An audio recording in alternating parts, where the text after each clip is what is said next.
सूरज की पहली किरण जैसे ही छोटे से गांव धनपुर की मिट्टी को छूती, वैभव अपनी माँ का पैर छूकर घर से निकल जाता। उसका सपना था कि वो एक बड़ा आदमी बने और अपने माता पिता को गरीबी से बाहर निकाले। दूसरी ओर उसी गांव में अर्जुन नाम का एक युवक था जो अमीर बाप का बिगड़ा बेटा था। उसके पास दौलत की कोई कमी नहीं थी, लेकिन वो मेहनत से कोसों दूर था।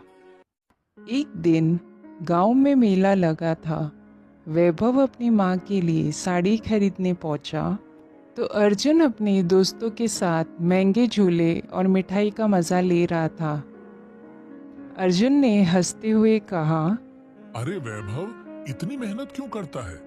हमारे नसीब में तो ऐश ही ऐश लिखी है। वैभव ने मुस्कुराते हुए जवाब दिया, नसीब नहीं, मेहनत इंसान की तकदीर बदलती है। समय बीतता गया।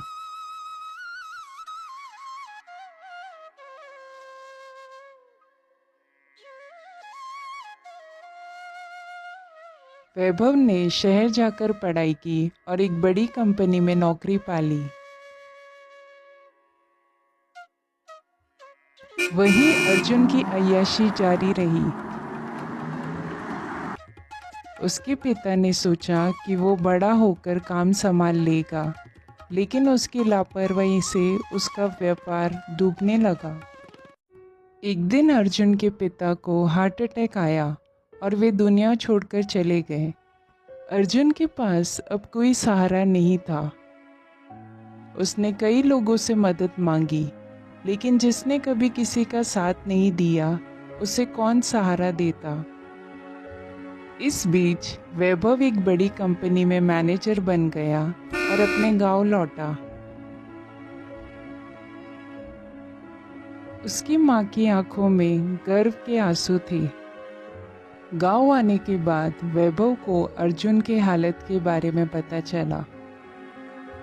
वो अब एक टूटी फूटी झोपड़ी में रह रहा था और मजदूरी कर रहा था। एक दिन वैभव अपने पुराने दोस्त को देखने गया। अर्जुन, कैसा है तू? अर्जुन ने सिर झुका लिया। अब मुझसे क्या पूछेगा? मेरी किस्मत ने सब कुछ छीन लिया। वैभव ने गंभीर स्वर में कहा, ये नसीब का खेल नहीं, तेरी गलतियों का फल है। अर्जुन गुस्से में बोला, तू चाहता है कि मैं मान लूं कि मेरी हार मेरी गलती थी? वैभव ने शांत स्वर में जवाब दिया, हार कोई नहीं मानता, लेकिन जीतने के लिए कोशिश करनी पड़ती है। अर्जुन ने पहली बार महसूस किया कि उसकी स्थिति का कारण उसकी खुद की लापरवाही थी। उसने वैभव से मदद मांगी। मुझे भी काम पर रख ले, मैं भी अपनी जिंदगी बदलना चाहता हूँ। वैभव ने मुस्कुराते हुए कहा, अगर सच्चे दिल से मेहनत करेगा तो मैं तेरी मदद जरूर करूंगा। अर्जुन ने पहली बार अपने जीवन में मेहनत की।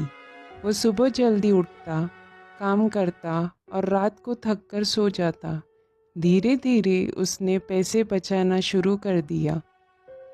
कुछ सालों बाद अर्जुन ने खुद का एक छोटा बिजनेस शुरू किया। इस बार उसने अपने नसीब पर नहीं बल्कि अपने मेहनत पर भरोसा किया। एक दिन अर्जुन और वैभव साथ बैठे चाय पी रहे थे। अर्जुन ने हंसते हुए कहा, यार, तू सही कहता था। नसीब कोई खेल नहीं खेलता, हम खुद अपनी तकदीर के खिलाड़ी होते हैं। वैभव ने जवाब दिया, अगर तू पहले समझ जाता तो इतनी तकलीफ नहीं उठानी पड़ती। लेकिन चलो, देर आए दुरुस्त आए। आज अर्जुन और वैभव दोनों सफल थे। एक ने मेहनत से अपनी तकदीर बनाई थी और दूसरे ने अपनी गलतियों से सीख ली थी। नसीब का खेल नहीं, मेहनत का फल असली जीत होती है।